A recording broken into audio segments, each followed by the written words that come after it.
বন্ধুরা, ধর্ম হোক যার যার, বড় মা সবার। তাই তো আমি রাহুল ঘোষ তোমাদের নিয়ে চলে এসেছি নৈহাটির বড় মার কাছে। তো এখানে কিন্তু কার পার্কিং হয় যারা মন্দিরে পুজো দিতে আসে।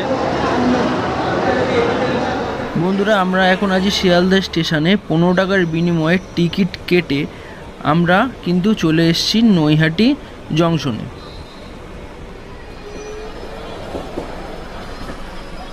বন্ধুরা, তোমরা স্টেশনের ওভারব্রিজটা দেখতে পাচ্ছ। এই ওভারব্রিজ থেকে নেবেই কিন্তু দেখতে পাচ্ছ এদিকে টোটো আছে। এই টোটো ধরেই কিন্তু আমাদের মন্দির অবধি যেতে হবে। বন্ধুরা, দেখতে পাচ্ছ যে টোটোগুলো দাঁড়িয়ে আছে ঠিক রাস্তার উল্টোপুটি যে রাস্তাটা, এটাই কিন্তু মায়ের মন্দিরে যাওয়ার রাস্তা। বন্ধুরা, এই রাস্তাটা ধরেই কিন্তু মন্দির অবধি যেতে হবে। আমি অটো বা টোটো নিয়ে নিই তোমাদের পুরো ভিডিওটা ভালোভাবে দেখাবো বলে, এবং পুরো রাস্তা সম্পর্কে এবং মন্দিরে কীভাবে যেতে হবে সবটা বলবো বলে। তো বন্ধুরা দেখো, আমি যাই। বন্ধুরা, এই মোড় মাথা থেকে আমাদের ডান দিক দিয়ে যেতে হবে। তো টোটো আমাদের ডান দিক দিয়েই নিয়ে যাবে। তো দেখো বন্ধুরা, এই রাস্তা ধরে আমরা যাব। এই যে মোড়টা দেখতে পাচ্ছি, এই মোড় থেকে কিন্তু আমরা এদিক ঘুরবো, বাদিক ঘুরবো, বাদিক ধরে সোজা যাবো। দেখতে পাচ্ছ বন্ধু, আমরা টোটো আসছে।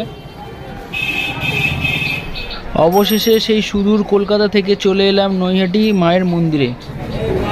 নমস্কার বন্ধুরা, কেমন আছো? আশা করি খুব ভালো আছো। আমি রাহুল ঘোষ আর আরজি বং ব্লগসে তোমাদের আরও একবার স্বাগত। বন্ধুরা, আজকে আমি চলে এসেছি নৈহাটির বড় মার কাছে।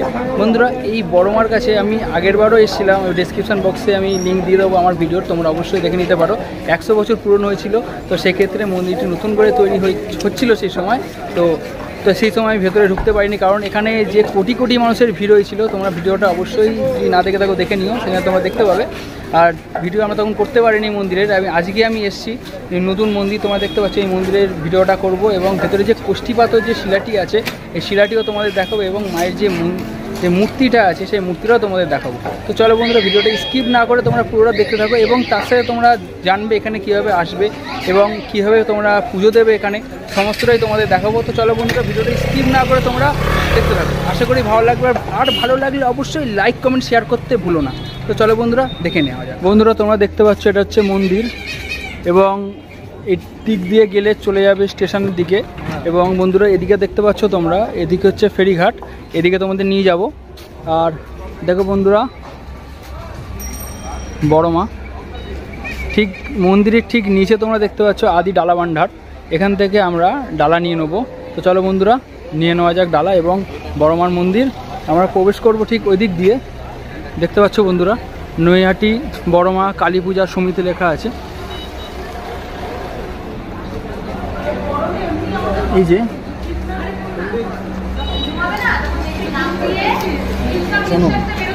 এখান থেকে আমরা প্রবেশ করব। এই যে এটা প্রবেশ পথ, দেখতে পাচ্ছ বন্ধুরা। মন্দির এখন বন্ধ হয়েছে।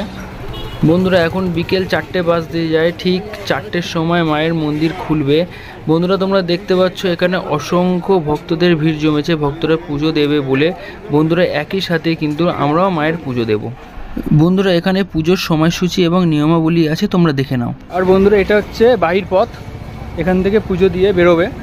গেটটা তোমরা দেখতে পাচ্ছ বন্ধুরা, কত অপূর্ব লাগছে মায়ের মন্দিরের গেটটা, পুরো কাঠ দিয়ে করা, এবং ভেতরে মা হচ্ছে কোষ্ঠী পাথরের।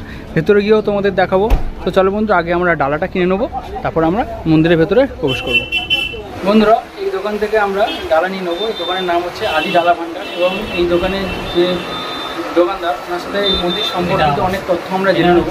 চলো বন্ধুরা, জেনে নেওয়া যাক, কথোপকথন করে নেওয়া যাক। আমি কাকাকে পেয়ে গেছি। তো কাকার থেকে জানতে চাইবো যে এখানে পুজোটা আগে কীভাবে হতো। ওটা আগে ছবিতে পুজো হতো। আগে পুরোনো বিল্ডিং ছিল, সেই বিল্ডিংয়ে ছবিতে পুজো হতো। 7-8 মাস ধরে মন্দিরটা নতুন হয়েছে, আমাদের বিল্ডিংটা নতুন হয়েছে, কোষ্ঠীপাতর মাও নতুন হয়েছে।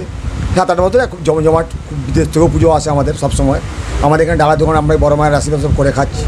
সব বড় মা সবাই করছে বড় মার জন্য। বিরাট প্রচার, বাইরের থেকে পুজো আসে, এখানে বিভিন্ন দূর থেকে লোক আসে। পুজো খুব ভালো, এখানে মাকে যা চায় সব হয়, মনোবাসনা পূর্ণ হয়, ওই জন্য খুব প্রচণ্ড ভিড় হয়। বন্ধুরা, প্রত্যেক বছর বড় মাকে এক ঝলক দেখার জন্য হাজার হাজার ভক্তরা এই মন্দিরে আসেন এবং বড় মার কাছে পুজো দিয়ে থাকেন। বন্ধুরা, ধর্ম হোক যার যার, বড় মা সবার। তাই তো আমি রাহুল ঘোষ তোমাদের নিয়ে চলে এসেছি নৈহাটির বড় মার কাছে। তো চলো বন্ধুরা, ভেতরে যাব এবং পুজো দিয়ে দেবো, তোমাদেরও পুরোটা দর্শন করে দেখাবো। অবশ্যই কেমন লাগছে তোমরা কমেন্টে আমাকে জানাবে। তো চলো বন্ধুরা, যাওয়া যাক। বন্ধুরা, এবার আমরা মন্দিরের ভেতরে প্রবেশ করব এবং পুজো দেব এবং মন্দির সম্পর্কিত কিছু ইনফরমেশান আমরা জেনে নেব। বন্ধুরা দেখতে পাচ্ছ আমি মন্দিরের ভেতরে প্রবেশ করেছি হাতে ডালা নিয়ে।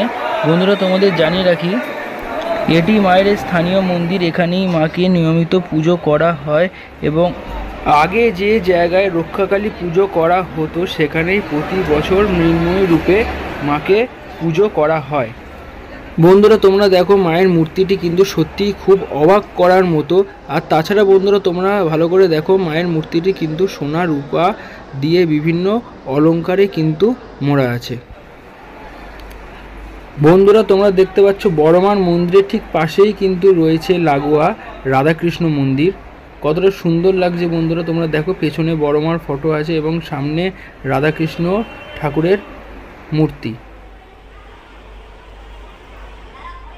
বন্ধুরা আমাদের পুজো দেওয়া হয়ে গেছে, এবার আমরা চলে যাব গঙ্গা ঘাটের দিকে। সামনে আছে গঙ্গা ঘাট এবং তোমরা উপরে দেখতে পাচ্ছ আছে বড়মার অন্নকূট মহোৎসব 7ই মে হবে। তো বন্ধুরা 7ই মে এখানে সকাল থেকে রাত্রির 12টা-1টা অবধি এখানে অন্নভোগ দেওয়া হবে। তো বন্ধুরা তোমরা যারা যারা এই বড়মার কাছে আসতে চাও 7ই মে এসো এবং পুজো দিয়ে যেও এবং অন্ন প্রসাদ অবশ্যই তোমরা নিয়ে যেও। চলো বন্ধুরা যাওয়া যাক, গঙ্গাঘাটে গিয়ে তোমার সাথে আবার দেখা হচ্ছে। বন্ধুরা তোমাদের এবার জানিয়ে রাখি তোমরা এখানে কিভাবে আসবে। তোমরা যদি ট্রেন পথে আসো তাহলে তোমাদের নৈহাটি জংশনে নামতে হবে এবং তোমরা যদি জলপথে আসো তাহলে তোমাদের চুঁচুড়া ফেরিঘাট থেকে লঞ্চ করে নৈহাটি ফেরিঘাটে নামতে হবে। বন্ধুরা আমরা হাঁটতে হাঁটতে গঙ্গাঘাটে চলে এসেছি এবং এটাকে কিন্তু হুগলি নদী বলা হয়ে থাকে। বন্ধুরা তোমরা দেখতে পাচ্ছ এখানে কিন্তু কার পার্কিং হয়, যারা মন্দিরে পুজো দিতে আসেন ফ্যামিলি নিয়ে এবং এছাড়া যারা গাড়ি নিয়ে আসেন বাইক নিয়ে আসেন এখানে গাড়ি পার্কিং করতে পারবেন। খুবই বড় জায়গা আছে, ভালো জায়গা আছে ঠিক গঙ্গার পাশেই। বন্ধুরা এখানে কিন্তু কোনো টাকা পয়সা কিছু লাগে না, ফ্রি পার্কিং, পুরোই ফ্রি আছে। এবং সামনে দেখতে পাচ্ছ তোমরা লঞ্চ ঘাট, এখান থেকে লঞ্চ ছাড়ে এবং এদিকেও আছে দেখতে পাচ্ছ তোমরা ফেরিঘাট। বন্ধুরা তোমরা দেখতে পাচ্ছ এখান থেকে যে লঞ্চ ছাড়ে, লঞ্চ কিন্তু যাচ্ছে চুঁচুড়াতে, লঞ্চ ভাড়া মাত্র 8 টাকা। খুবই অপূর্ব জায়গা। বন্ধুরা তোমরা পুরো ভিডিওটাই দেখলে, কেমন লাগলো আশা করি বন্ধুরা ভালো লেগেছে। বন্ধুরা আজকে মন থেকে একটাই কথা বলতে ইচ্ছা করছে, জয় বড়মার জয়। বন্ধুরা তোমরা পুরো ভিডিওটা দেখলে যদি কোনো প্রবলেম থাকে, যদি কোনো ইনফরমেশান জানার দরকার থাকে তোমরা অবশ্যই কমেন্ট বক্সে আমাকে জানিও, আমি রিপ্লাই দেওয়ার চেষ্টা করব। তো বন্ধুরা চলো তোমার সাথে দেখা হচ্ছে আবার নতুন কোনো ভিডিওতে, নতুন কোনো ব্লগে। তোদের জন্য টাটা, জয় বড়মার জয়।